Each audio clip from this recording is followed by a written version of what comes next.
Bone and my users now ready to start next lecture। अब हम लोग देखेंगे अगले क्लास की जो लेक्चर था हम लोग का बाकी था। हम लोग पॉलन ग्रेन के स्ट्रक्चर्स के बारे में जान रहे थे।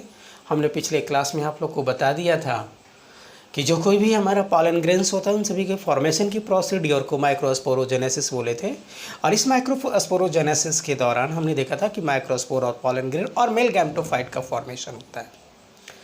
ये पॉलन ग्रेन हमेशा स्फेरिकल शेप में पाया जाता है जिसकी डायमीटर प्रत्येक प्लांट स्पेसिस में डिफरेंट होता है, यानी वैरी करता है।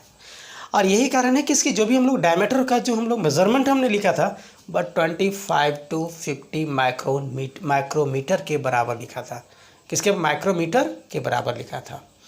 अब हम लोगों ने देख लिया था पिछले क्लास में, हमने ये भी बताया था कि each pollen grains contains a thick cover which are known as a sporoderm, and a sporoderm is also differentiated into two layers. One of them is said to be exine while another is said to be intine. Exine is always rough and hard surface, hard and rough layer, whereas intine is always a smooth and soft layer. Exine is made up of sporopollenin which is secreted by ubiquitous body or granules. Sporopollenin is mainly provides toughness or hardness to the sporopollenin, due to which it can also survive in 50 to 100 feet of the earth crust. तो हम लोगों ने इस बात को जान गया कि नेचर में जो भी हमारा पॉलन ग्रेन्स होता है उसकी एक्साइन जो बना होता है वह स्पोरोपोलानिन के बने होते हैं। तो हम लोग कहेंगे ना exine is rough and hard layer कहेंगे। ओके, आगे बात हम बताएंगे। यह एक्साइन जो होता है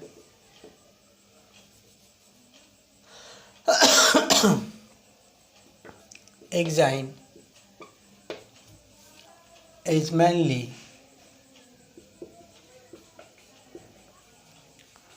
made up of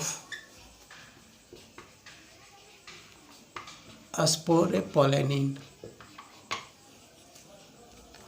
यह जो स्पोरोपोलेनिन होता है वह एक खास प्रकार के कंपाउंड का बना होता है जिसे हम लोग कहते हैं क्यूटीन कहते हैं और लिग्निन कहते हैं। तो कहेंगे स्पोरोपोलेनिन इज इक्वल टू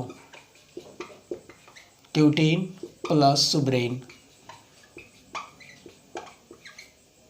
ठीक है, अगली बात, यह जो हमारा स्पोरोपोलेनिन है वह इस नेचर का सबसे हार्डेस्ट ऑर्गेनिक मटेरियल है। तो हम कहेंगे it is hardest organic compound of the nature कहेंगे। अगली बात देखेंगे, यह जो हमारा स्पोरोपोलेनिन है इस पॉलन ग्रेन के आउटर लेयर पर ये डिपॉजिटेड होता है और ये थिक होता है। तो हम कहेंगे ना आउटर एंड थिक लेयर है ये, accept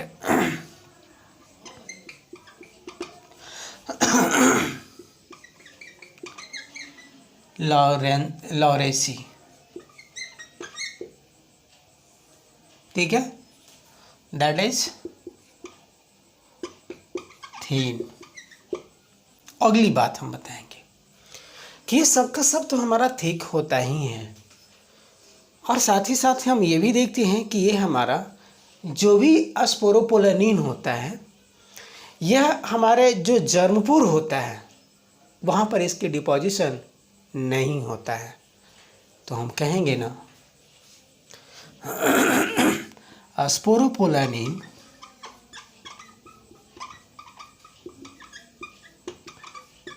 is not deposited at the germ pore बोलेंगे। ठीक है।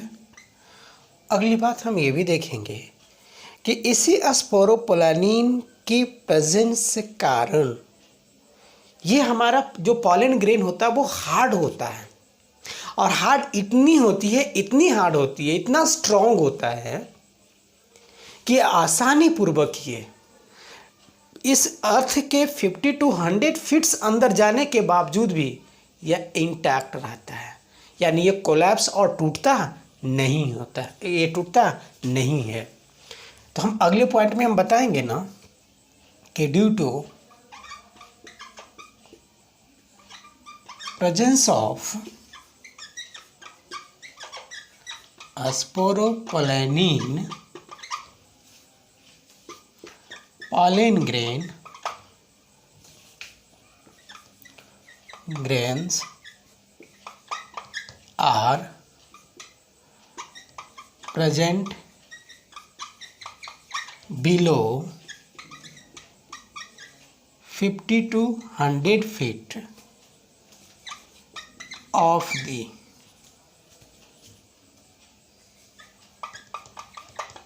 earth। ठीक है। As intact form.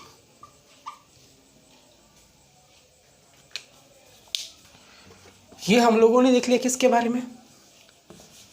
एग्जाइम के बारे में।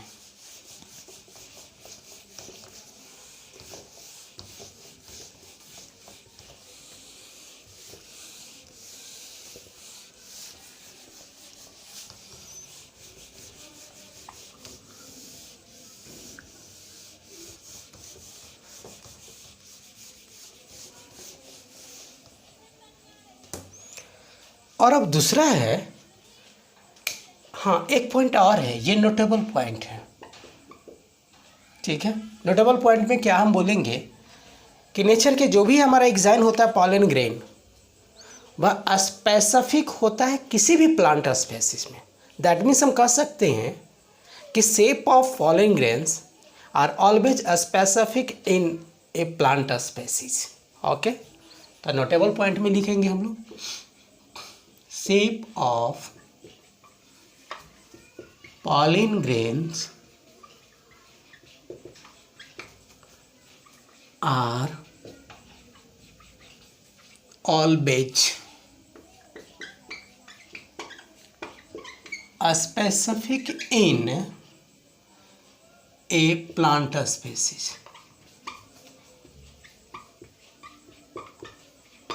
और यही कारण है कि हम पॉलन ग्रेन को यूज़ करते हैं डिटर्मिनेशन ऑफ क्रिमिनल्स को, डिटर्मिनेशन ऑफ टेररिस्ट को, कि वह किस हैबिटेट में रह रहा है, जिससे कि आसानी पूर्वक हम उसे डिटरमाइन कर लेते हैं। ठीक है। अगला पॉइंट हम देखेंगे, इसके जो इनर लाइनिंग में जो पाया जाता है हमारा जो पॉलन ग्रेन का जो लेयर होता है, यानी जो एग्जाइन का जो लेयर होता है, उसे हम कहते हैं इंटाइन, क्योंकि इन का मतलब ही होता है अंदर। तो हम कहेंगे ना inner lining of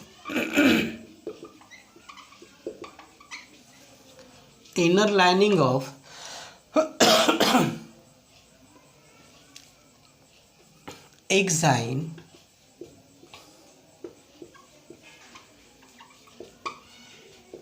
contains soft and a smooth layer known as, क्या बोल देंगे हम लोग? इंटाइन बोलेंगे। क्या बोलेंगे इसे? इंटाइन बोलेंगे। जैसा कि हमने पिछले क्लास में जान गया कि एग्जाइन जो भी डेवलप किया जाता है, जो भी बना होता है एग्जाइन, वह स्पोरोपोलानिन ऑर्गेनिक कंपाउंड का बना होता है। तो जो भी हमारा जो ये इंटाइन होता है, ये सब का सब एक खास प्रकार के ऑर्गेनिक कंपाउंड का बना होता है जिसे हम सेलुलोज और पैक्टीन बोलते हैं। क्या बोलते हैं? सेलुलोज और पैक्टीन बोलेंगे। तो डैट मीन्स हम कहेंगे ना एंटाइन is made up of cellulose and pectin। And क्या बोलेंगे? पैक्टीन बोलेंगे। नेक्स्ट देखेंगे, नेक्स्ट पॉइंट में हम लोग ये देखेंगे कि जो भी हमारा पॉलन ग्रेन्स होता है वह टू सेल्ड होता है। और टू सेल्ड जो पॉलन ग्रेन होता है वह 60% प्लांट में पाया जाता है। ठीक है, तो हम बता सकेंगे ना यहाँ पर कि two celled structures, two celled pollen grain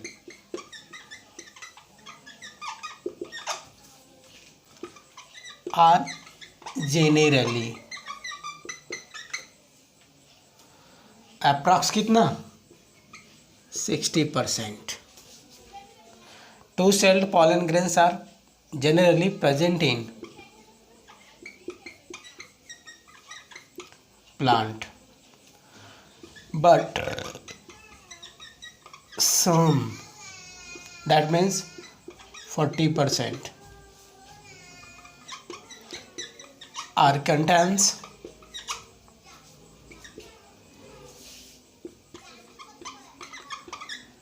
three-celled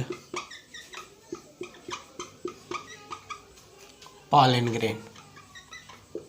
okay, अगला देखेंगे हम लोग नेक्स्ट पॉइंट में हमने ये भी बताया था कि जो भी हमारा टू सेल्ड स्ट्रक्चर्स होता है पॉलन ग्रेन में, उसमें दो सेल्स होते हैं, एक बड़ा होता है और दूसरा छोटा होता है। जो हमने पिछले क्लास में आपको रीजनेबल आइडिया से हमने बताया था उसके स्ट्रक्चर्स को।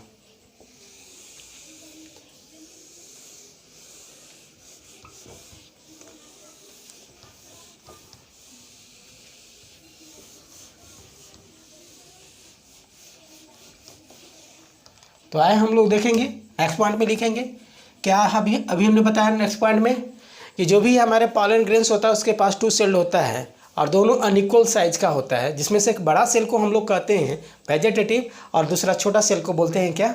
जेनरेटिव बोलेंगे। ठीक है, तो हम कहेंगे pollen grain contains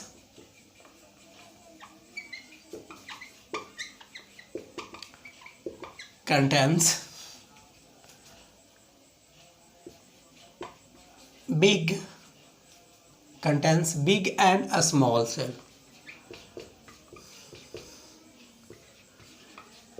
are known as, बड़ा वाला को वेजेटेटिव और ट्यूब सेल, एंड छोटा वाला को हमने पिछले क्लास में बताया था, इसे हम जेनरेटिव सेल बोलते हैं। Generative cell respectively. ठीक है, क्या बोलेंगे? रेस्पेक्टिवली बोलेंगे। अगला पॉइंट देखेंगे, अगला पॉइंट में हम लोग देखेंगे कि जो भी हमारा पॉलन ग्रेन्स होता है, यह सब का सब पॉलन ग्रेन का जो वेजेटेटिव और ट्यूब सेल होगा वह न्यूट्रिशन प्रोवाइड करता है जेनरेटिव सेल को। तो हम अगला पॉइंट में लिखेंगे vegetative cell is always provide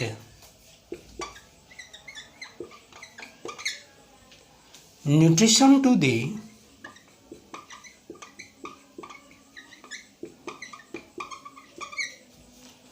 generative cell।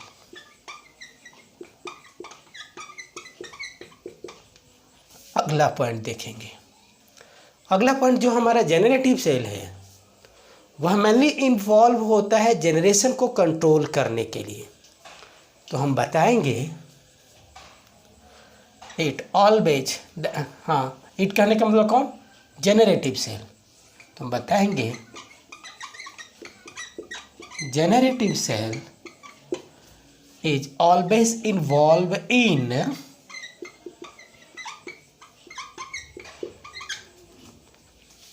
control of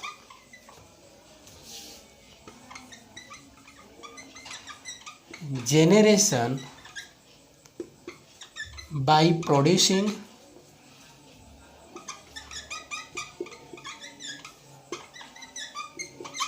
male gametes. Okay.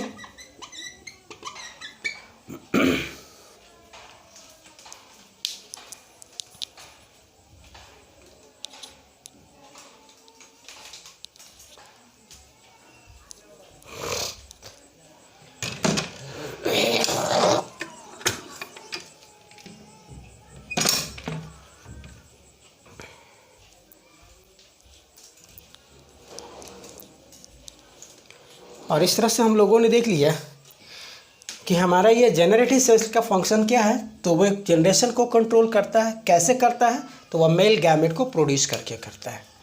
ठीक है, ये याद रख लिए हम लोग। आगे देखिए हम लोग, यह जो हमारा मेल गैमेट है वह कभी कभी जेनरेटिव सेल है, वह कभी कभी जैसे ही ये सेड करने के पहले ही ये हमारा पॉलन ग्रेन स्टिग्मा पर सेड करने के पहले ही इसके जेनरेटिव सेल माइटोटिकली डिवाइड हो जाता है और वो बनाता है मेल गैमेट। ठीक है ना। तो in some cases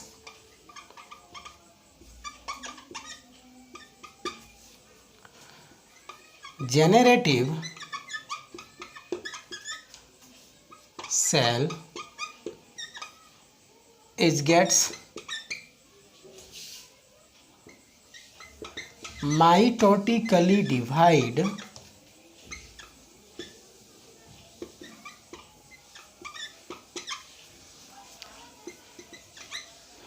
to form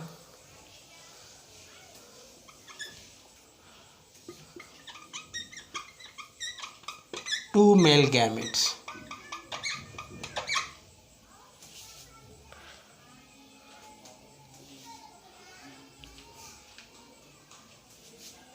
At the time of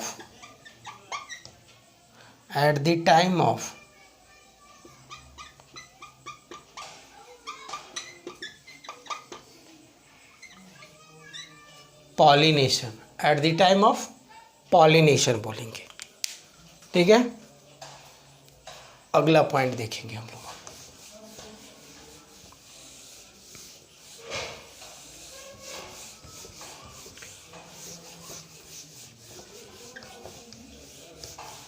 हमने पिछले क्लास में आप लोग को बताया था कि जर्मपोर होता है या जर्म फर्रो होता है।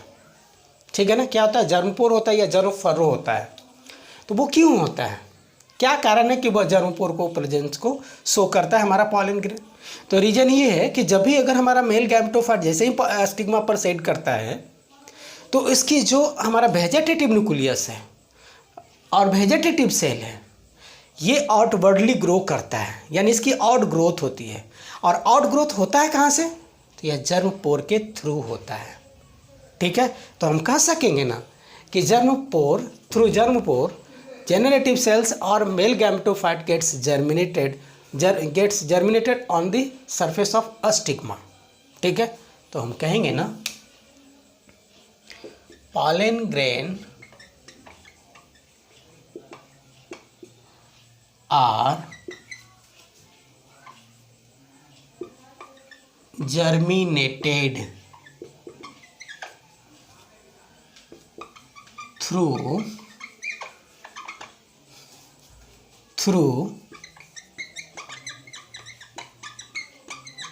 germpore। कहाँ? ऑन द सरफेस ऑफ, ठीक है, अस्टिग्मा। क्या बोलेंगे? ऑन द सरफेस ऑफ अस्टिग्मा बोलेंगे। नेक्स्ट पॉइंट देखेंगे। ये तो हम लोगों ने स्ट्रक्चर्स को देख लिया कि ये हमारा पॉलन ग्रेन्स है। ये सभी पॉलन ग्रेन्स की अपनी ये स्ट्रक्चर्स होती है और जितने भी हमारे प्लांट्स हैं सभी प्लांट्स में जो भी पॉलन ग्रेन्स होता है इन सभी के पास ये स्ट्रक्चर्स होता है, ये इन सभी कंपाउंड्स का बना होता है, ये इस तरह से अरेंज्ड होते हैं और इस तरह से सभी के सभी ये स्पेसिफिक होते हैं। ठीक है, अब इसे हम देख लें इसकी इंपॉर्टेंस को। क्या देख लें हम लोग? इंपॉर्टेंस को देख लें और साथ ही साथ इसकी डिमेरिट्स को भी देखेंगे। तो हम लोग देखेंगे कि बहुत सारे ऐसे हमारा पॉलन ग्रेन्स हैं जिसे आजकल हम लोग ज़्यादा से ज़्यादा उसे हम लोग सप्लीमेंट्री फूड मटेरियल्स के रूप में हम लोग यूज़ कर रहे हैं। ठीक है, दैट मीन्स हम लोग कह सकेंगे कि उससे हम लोग फूड के रूप में भी यूज़ कर रहे हैं। ठीक है ना। ठीक उसी तरह से हम लोग ये भी देख रहे हैं कि बहुत सारे हमारे ऐसे भी पॉलन ग्रेन्स हैं जो हम लोगों में यानी ह्यूमन पॉपुलेशन में डिफरेंट टाइप्स ऑफ एलर्जी और डिजीज़ को भी कॉज करता है, जिससे ज़्यादा से ज़्यादा हमारे ऐसे पीपल्स होते हैं जो इन सभी से ज़्यादा वो ग्रसित होता है, सफ़रर होता है। तो इस तरह से हम लोग कह सकेंगे ना कि जहाँ एक तरफ हमारा जो पॉलन ग्रेन हमारे लिए बेनिफिटेड है तो दूसरी तरफ हम लोग के लिए हार्मफुल भी है। जैसा कि बेनिफिटेड के लिए हमने बताया कि एक फूड सप्लीमेंट के रूप में हम लोग यूज़ कर रहे हैं। जैसे हम लोग पॉलन ग्रेन को कलेक्ट करते हैं और उसे हम लोग बना देते हैं टैबलेट के रूप में, या तो कई ऐसी भी कंपनियां हैं जो सिरप के रूप में बनाती हैं। जैसा कि हम लोग मार्केट का ट्रेड नेम के रूप में जानते हैं, बहुत सारे ऐसे मिलते हैं, पॉलन टैबलेट मिलता है, पॉलन सिरप मिलता है, जिसमें कि ज़्यादा से ज़्यादा एनर्जी होता है और ज़्यादा से ज़्यादा न्यूट्रिटिव मटेरियल्स होते हैं, जिसे मैक्सिमम यूज़ करते हैं एथलीट्स करता है, प्लेयर्स करता है, या ये सब ज़्यादा से ज़्यादा यूज़ करते हैं। ठीक है, क्योंकि इन्हें ज़्यादा से ज़्यादा एनर्जी की ज़रूरत होती है और ये लोग ज़्यादा से ज़्यादा यूज़ करते हैं। ठीक उसी तरह से हम लोग देख लेंगे कि हम लोगों में भी यह हमारा different types of disease cause करता है हमारा पॉलन ग्रेन। जैसा कि हम सभी जानते हैं कि एलर्जी भी कॉज करता है। एलर्जी का सबसे बेटर एग्जाम्पल्स है अस्थमा। हम लोग देख रहे हैं कि जितने भी हमारे मेट्रोपॉलिटन सिटीज़ हैं उन सभी में ज़्यादा से ज़्यादा अस्थमा से सफ़रर मिलते हैं, अस्थमा डिजीज़ वाले पर्सन मिलते हैं। ठीक उसी तरह से और भी ये डिजीज़ कॉज करता है, जैसे हम लोग सभी ब्रोंकाइटिस जानते हैं, जो भी होता है उन सभी में देखते हैं कि ब्रोंक्यूल्स जो है वह सब का सब स्वेल कर जाता है और इस तरह से उन सभी को ये घुटन जैसा, सफोकेशन जैसा फीलिंग होना शुरू हो जाता है। अस्थमा में भी यही देखते हैं कि वह हमारा ट्रैकियल ट्यूब को ही क्या कर देता है, इन्फेक्ट कर देता है, उसमें स्वेलिंग आना शुरू हो जाता है और उसमें म्यूकस आकर के डिपॉजिट होना शुरू हो जाता है। तो दोनों यानी उसके जो ट्रैकिया का जो इनर लाइनिंग है वह भी स्वेल कर रहा है और साथ ही साथ म्यूकस का भी वो सिक्रीट कर रहा है, जिसके कारण ज़्यादा से ज़्यादा वह कॉन्जेस्शन क्रिएट कर देता है। वो जो हमारा ल्यूमेन होता है ट्रैकिया का वो पतला हो जाता है और जितनी अमाउंट में हमारी बॉडी को एयर जाना चाहिए उतना वो सप्लाई नहीं कर पाता, उतना एब्जॉर्ब नहीं कर पाता है, गेन नहीं कर पाता है, जिसके कारण धीरे धीरे वो पर्सन कमज़ोर होना शुरू हो जाता है। और इस तरह से हम लोगों ने देख लिया ये अस्थमा का ये सिम्टम्स है। ठीक उसी तरह से हम लोगों में और भी डिफरेंट टाइप्स का लंग्स एलिमेंट्स कॉज हो जाते हैं। रिनाइटिस है, यह भी हमारा क्या है, ये पॉलन ग्रेन के द्वारा ही डिजीज़ का किया जाता है। एक हमारा प्लांट है जिसको हम कैरोट ग्रास बोलते हैं, जिसे हम लोग पार्थेनियम ग्रास भी कहते हैं। क्या कहते हैं उसको? पार्थेनियम ग्रास भी कहते हैं। वो हम लोग में एक सीरियसली फीवर को वो कॉज करता है, जिसे हम हे फीवर कहते हैं। ठीक है, तो ये हमारा क्या हुआ उसका, ये हार्मफुल इफेक्ट हुआ। ठीक है ना, ये क्या हुआ हम लोगों में, हार्मफुल इफेक्ट हुआ। तो इस तरह से हम लोगों ने सभी लोग जान गया कि जो भी हमारा पॉलन ग्रेन है वह हमारा हार्मफुल इफेक्ट को भी शो करता है। तो हम कह सकेंगे ना harmful effect of pollen grain. तो हम कहेंगे ना ये जब भी काउज करता है तो क्या काउज करता है, एलर्जी करता है। क्या करता है, एलर्जी करता है। और क्या कॉज करता है, अस्थमा। और क्या करता है, अस्थमा करता है। ब्रोंकाइटिस भी करता है। अगली बात देखेंगे, रिनाइटिस भी करता है। और क्या देखेंगे हम लोग, और भी तरह तरह का लंग्स एलिमेंट्स को कॉज करता है। इतना ही नहीं, हम लोग एक प्लांट का भी बारे में हम जानेंगे, नोट में हम लोग लिख लेंगे कि जो कैरोट ग्रास होता है और ख़ास तौर पर जिसे हम पार्थेनियम ग्रास भी कहते हैं,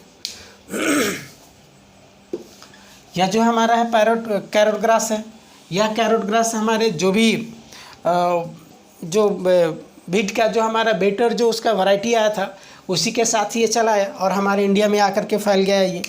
तो नोट में हम लोग लिखेंगे, ये नोटेबल पॉइंट होगा, इस नोटेबल पॉइंट में लिखेंगे, बताएंगे हम लोग कि hay fever is mainly caused by the pollen grain of carrot grass और पार्थेनियम ग्रास। ठीक है, तो हम कहेंगे hay fever is mainly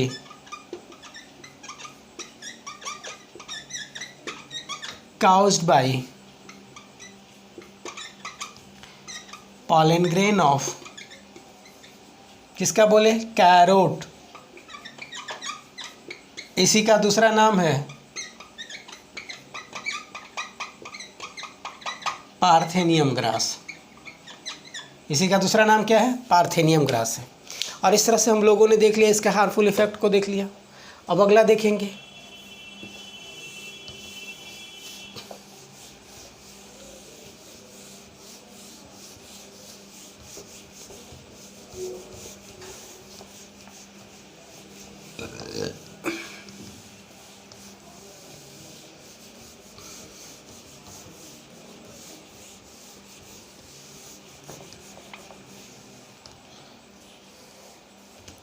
तो हम लोग कहेंगे ना कि some plants are also produced nutritive rich pollen grains so that human beings also used as supplement food materials, जैसा कि हम लोग सभी बताएंगे। और यह सप्लीमेंट जो फूड मटेरियल्स के रूप में जो हम लोग यूज़ कर रहे हैं पॉलन ग्रेन्स को, जिससे हम या तो कहेंगे पॉलन टैबलेट या तो कहेंगे पॉलन सिरप, ठीक है। और इस तरह से हम लोगों ने सभी इस बात को जान गया कि हम बहुत सारे ऐसे प्लांट के पॉलन ग्रेन हैं जिसे हम पॉलन टैबलेट्स और पॉलन सिरप का फॉर्मेशन कर रहे हैं। तो हम कहेंगे ना कि a few of them pollen grains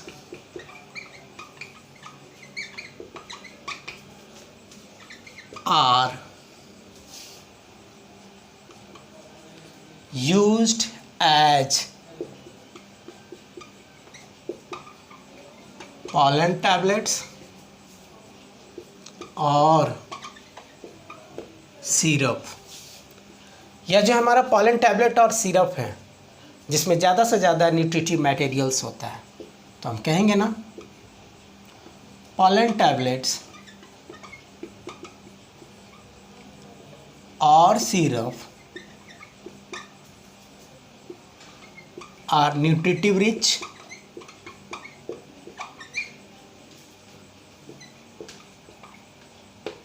ठीक है, न्यूट्रिटिव रिच होता है। और साथ ही साथ हम देखेंगे क्या कि ये सभी के सभी जितने भी है हम लोग इसको फूड सप्लीमेंट के रूप में जो यूज़ करता है वो एथलीट्स है और प्लेयर्स है। तो हम कहेंगे ना both are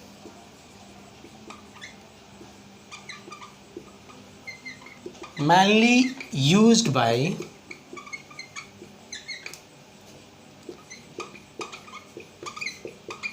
athletes as well as players, ठीक है। तो ये हम लोगों ने देख लिया पॉलन ग्रेन की, हम लोगों ने बेनिफिट भी देख लिया और इसकी हार्मफुल इफेक्ट भी देख लिया। अब हम लोग देखेंगे आगे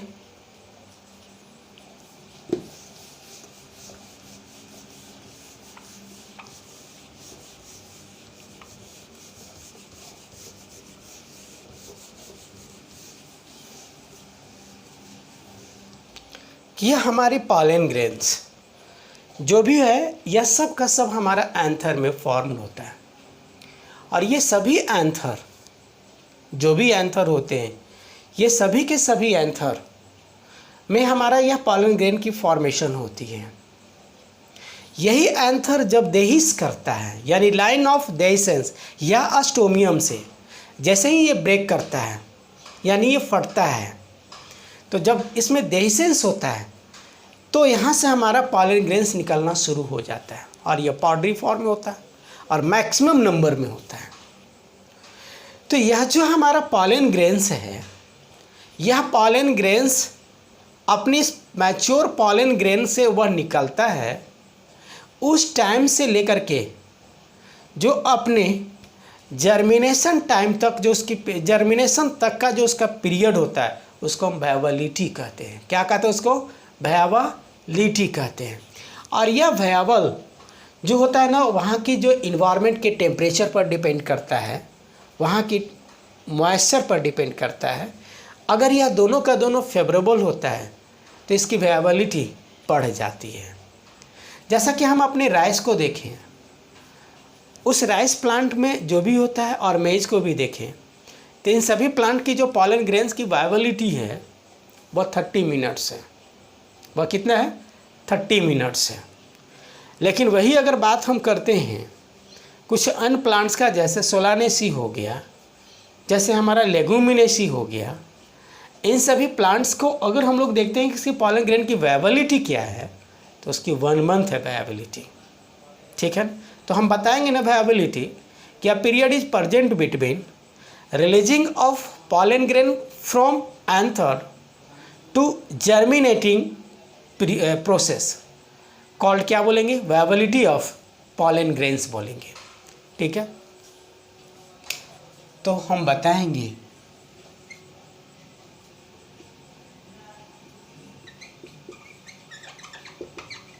releasing of pollen grain from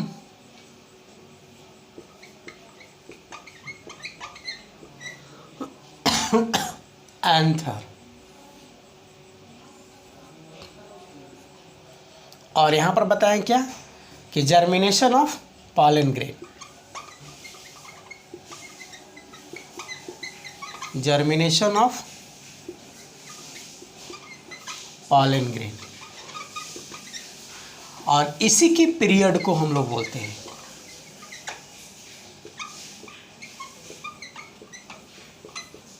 viability of pollen grain कहेंगे। क्या कहेंगे? वायबिलिटी ऑफ पॉलन ग्रेन कहेंगे। जैसा कि राइस में अगर हम लोग देखते हैं और व्हीट में देखेंगे तो ये प्लांट हो गया और इसकी वायबिलिटी को देख रहे हैं हम लोग तो इसके लिए है, दोनों के लिए 30 मिनट्स है। ठीक है, इसके लिए भी 30 मिनट्स है। लेकिन अगर बात कही जाए हमारा सोलानेसी, जैसा कि आप लोग सभी जानते हो, पोटैटो हो गया, टोमेटो हो गया, टोबैको हो गया, मक्को हो गया, नाइट साइड हो गया, ये सब का सब हमारा किसका है? फैमिली का मेंबर सोलानेसी का। इसी को हम दूसरे शब्दों में, किसके फर्स्ट मेंबर कौन था? पोटैटो था, इसलिए इसको हम लोग कहते हैं पोटैटो फैमिली भी कहेंगे। तो इसकी जो वायबिलिटी है वह 1 मंथ है। ठीक है, अगली बात हम लोग सभी अभी पढ़ चुके हैं फैबेसी के बारे में या लेगुमिनेसी के बारे में। तो फैबेसी को देखेंगे हम लोग। ठीक है, तो फैबेसी में जितने भी हमारे प्लांट्स हैं सभी के सभी पल्सेस को हम लोग प्रोवाइड करता है, इसलिए इसको हम लोग दूसरे नाम में, कॉमन नेम में हम लोग देते हैं पल्सेस फैमिली। क्या बताएंगे? Pulses family. इसकी भी वायबिलिटी पीरियड है 1 मंथ है। तो ये सब हम लोगों ने देख लिया वायबिलिटी ऑफ पॉलन ग्रेन्स के बारे में। ये हम लोग का फिनिश हो गया। अब हम लोग का नेक्स्ट पढ़ना है। अभी अभी हम लोग ने पढ़ रहा था सब टॉपिक 2 पढ़ रहा था हम लोगों ने।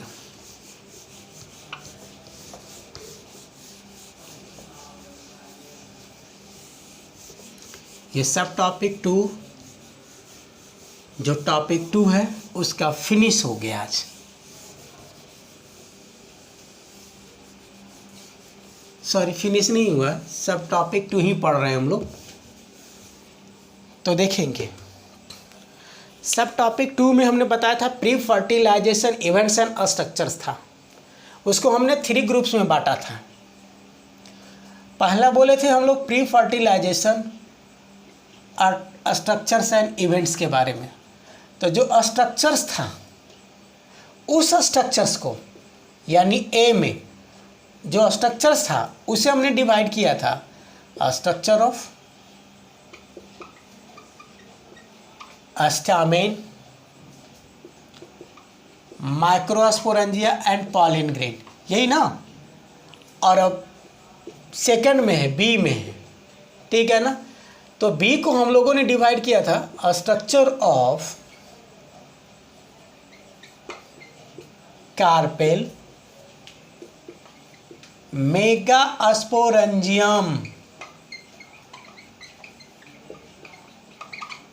एंड एंड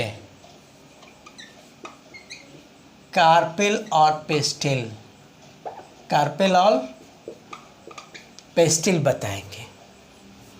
ठीक है, तो अब हम लोग को पढ़ना क्या, हमने अभी अभी पढ़ लिया ना हम लोगों ने स्ट्रक्चर ऑफ स्टामेन, माइक्रोस्पोर और माइक्रोस्पोरेंजियम एंड माइक्रोस्पोर यानी पॉलन ग्रेन के बारे में।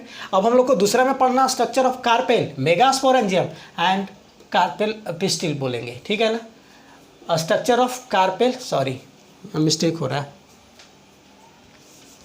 एम्ब्रायो सैक होगा, एंड एम्ब्रायो सैक। तो हम लोगों ने देख लिया था कि यह भी हमारा स्ट्रक्चर में देखे थे कि स्टामिन यानी मेल सेक्स ऑर्गन के बारे में कहा गया। मेल सेक्स ऑर्गन के जो अंदर जो पाया गया ऑर्गन्स उसका नाम है माइक्रोस्पोरेंजियम। अब माइक्रोस्पोरेंजियम में जो मेल गैमेटोफाइट बना उसका नाम क्या है, पॉलन ग्रेन और माइक्रोस्पोर है। ओके, जबकि यह दूसरा में पढ़ना है, यह फीमेल सेक्स ऑर्गन है और फीमेल सेक्स ऑर्गन के अंदर में ये हमारा एक ऑर्गन है और उसके अंदर इसका फीमेल गैमेटोफाइट है। दैट मीन्स हम कह सकें कि मेल गैमेटोफाइट का दूसरा नाम पॉलन ग्रेन, तो फीमेल गैमेटोफाइट का दूसरा नाम पॉलन सैक।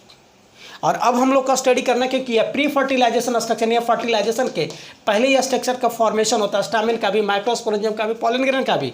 और फिर हम दूसरे में भी देखेंगे फीमेल सेक्स ऑर्गन में कार्पर का भी होता है, मेगास्पोरेंजियम का भी होता है, एम्ब्रायो सैक का भी होता है।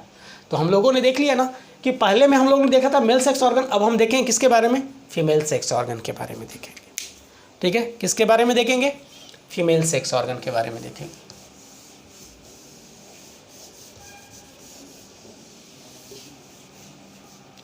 तो हम लोग हेडिंग देंगे, ठीक है, बी में आप अपनी कॉपी में देख लेंगे, मेंटेन करेंगे, structure of carpel, megasporangium and embryo sac.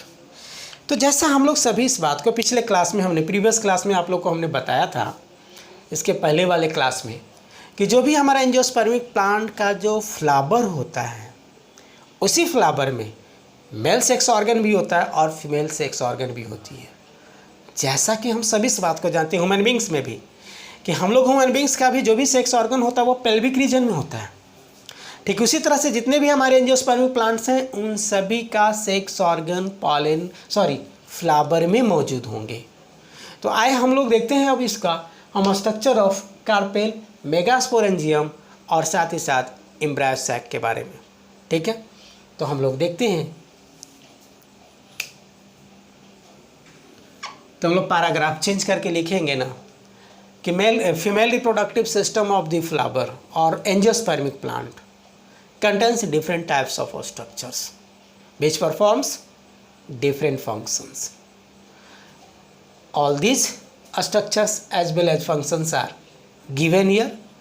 First में हम लोग बताएंगे स्ट्रक्चर ऑफ कार्पेल, इसी को दूसरे टर्म में पिस्टिल भी लोग बोलते हैं।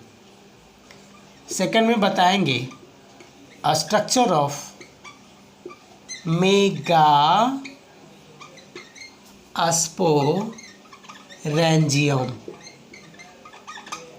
ठीक है, और थर्ड में बताएंगे स्ट्रक्चर ऑफ एम्ब्रायो सैक। किसके बारे में बताएंगे, एम्ब्रायो सैक के बारे में बताएंगे। तो अब हम लोग देखेंगे स्ट्रक्चर ऑफ कार्पेल के बारे में। अब हम इसे मिटाते हैं।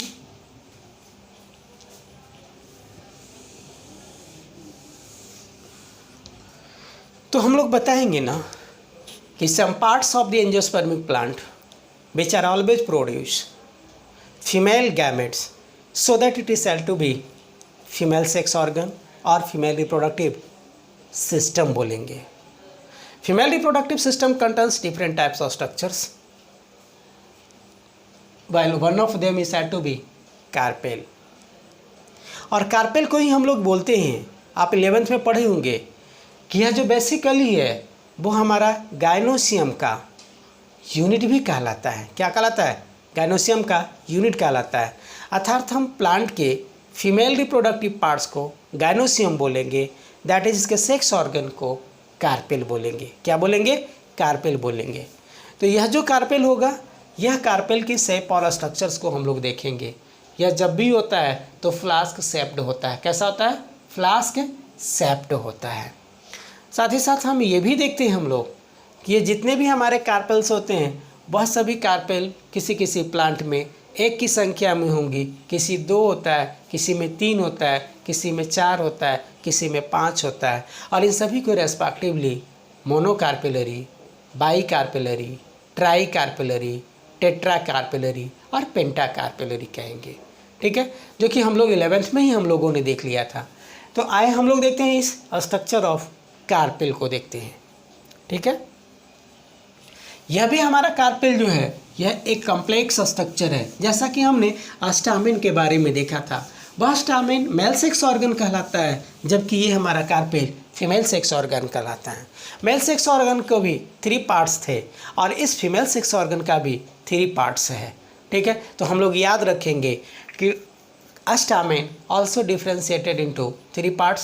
One of them is said to be filament, next one is said to be connective, and last one is said to be anther. Whereas carpel also contains 3 parts. One of them is said to be ovary, next one is said to be style, and last one is said to be stigma. ठीक है, तो इस तरह से हम लोगों ने देख लिया प्लांट की इस कार्पेल का भी स्ट्रक्चर को देखा, और अब हम लोग इसको ब्रॉडली देखेंगे कितने पार्ट्स में डिवाइड किया गया है। तो हम लोग कह सकेंगे ना, पार्ट्स ऑफ कार्पेल और पेस्टेल।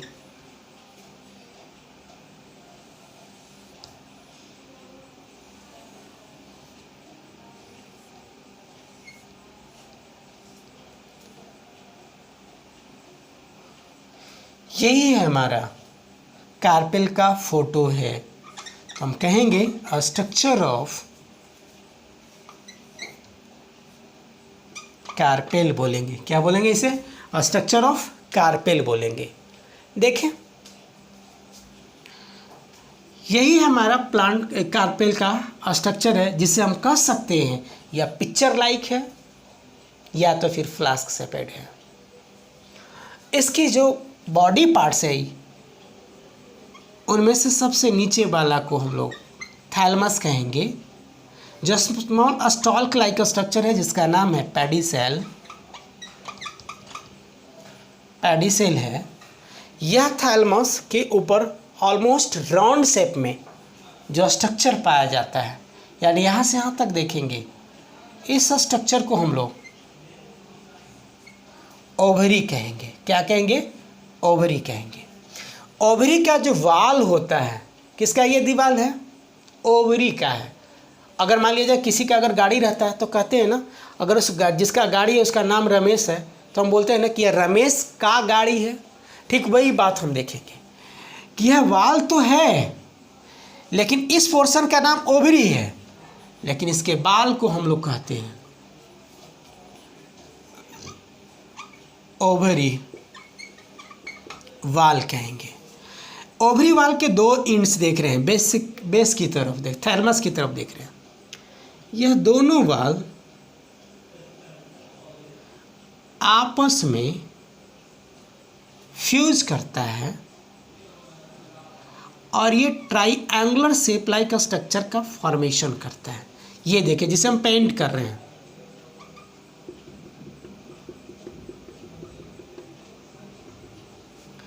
जिसे हम लोग कहते हैं प्लासेंटा। जिसे क्या कहेंगे? प्लासेंटा कहेंगे। ठीक है ना? तो ये कैसा है?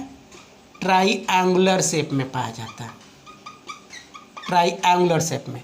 यानी हम कहेंगे ना कि those parts of the ovary which are present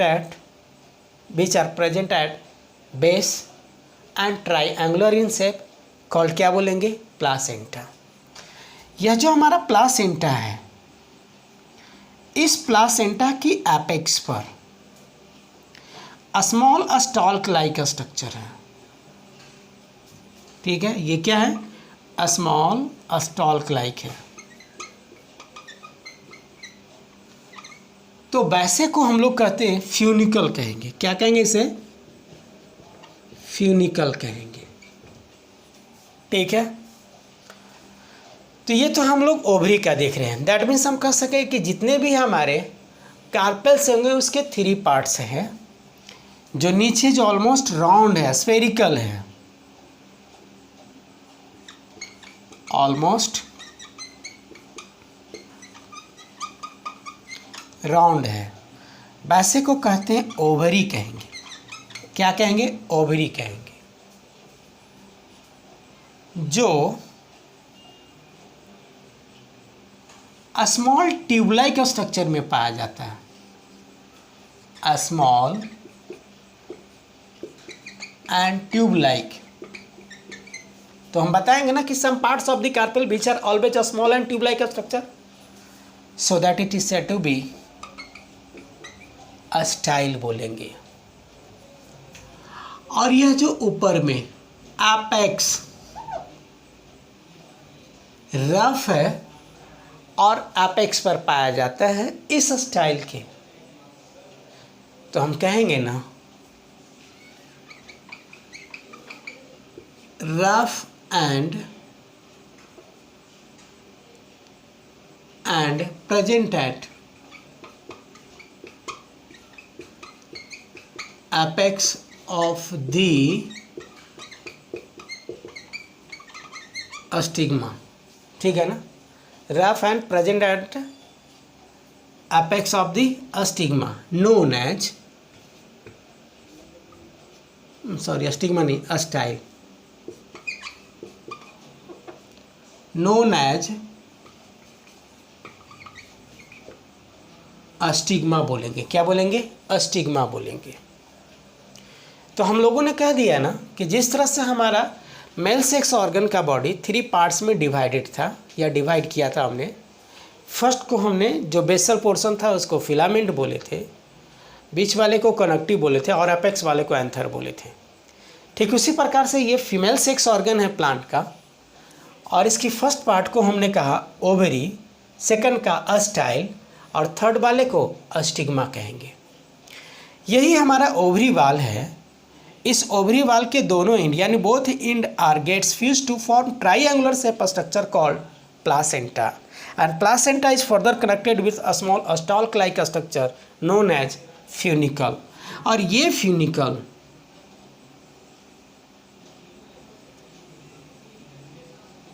ये मास लाइक स्ट्रक्चर से कनेक्टेड होता है, जिसे हम लोग कहते हैं ये स्ट्रक्चर है। ठीक है ना, मास लाइक स्ट्रक्चर है, मास like structure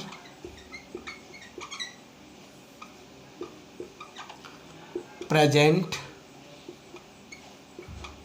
at the centre of the ovary. ठीक है, इसी का नाम देते हम लोग ओव्यूल, और इसी का दूसरा टर्म है मेगास्पोरेंजियम। क्या नाम है इसका? मेगास्पोरेंजियम। इस मेगास्पोरेंजियम और इस ओवरी वाल के बीच ये देखो कैविटी है, ये खाली स्थान है, ऐसे को हम कहते हैं ओवेरियन कैविटी बोलेंगे। क्या बोलेंगे इसे? ओवेरियन कैविटी कहेंगे। और आज हम लोगों ने देख लिया फीमेल सेक्स ऑर्गन का ये स्ट्रक्चर्स। ठीक है, इसका डिस्क्रिप्शन हम कल देंगे, इसे हम कल डिस्कस करेंगे और बेहतर से बताएंगे। ठीक है ना, आज यहीं तक रहेगा। इसी के साथ हम थैंक्स बोलते हैं। सब लोग बेहतर से आप लोग NCERT पढ़ते रहें और बेहतर से कंसेप्चुअली स्टडी करते रहें, ताकि आपका जो एंट्रेंस टेस्ट है उसमें आसानी पूर्वक क्वेश्चन सोल्व हो सके। इसी के साथ थैंक्स बोलते हैं।